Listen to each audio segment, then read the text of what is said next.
Alright, after analyzing my paper regarding Peyton Manning's retirement speech, I have noticed plenty of areas that I could have improved on. For one example, there were some misplaced commas that I could work on. There were also some areas where I could add some commas where I didn't have them. For example, in the first paragraph, I just needed to add a comma in there. I wasn't too specific. There was one time in the second paragraph where I just didn't get specific enough, and I could have added some examples in there. I ended sentences in prepositions occasionally, and that's just something you can't do.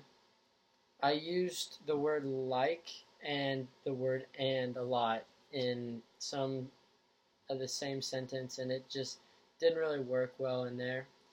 I also had a lack of examples from the retirement speech itself.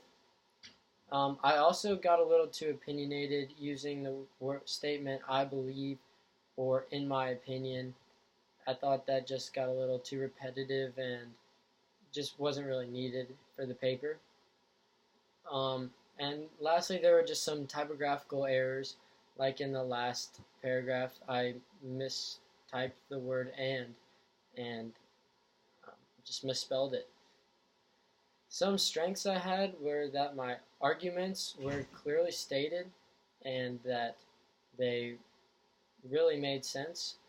My idea of how well his speech went was thoroughly backed up, and I made sure that I stated that over and over.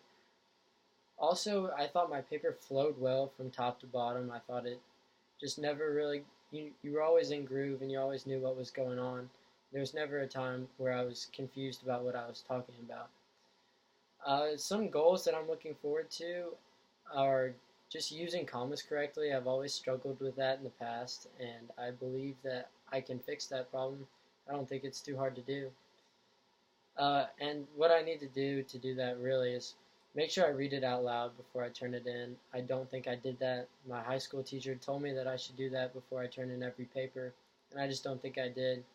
Also, I think it'd be a good idea to have a friend or a peer just review my paper and tell me what they think about it, or maybe make some changes about it. Thanks.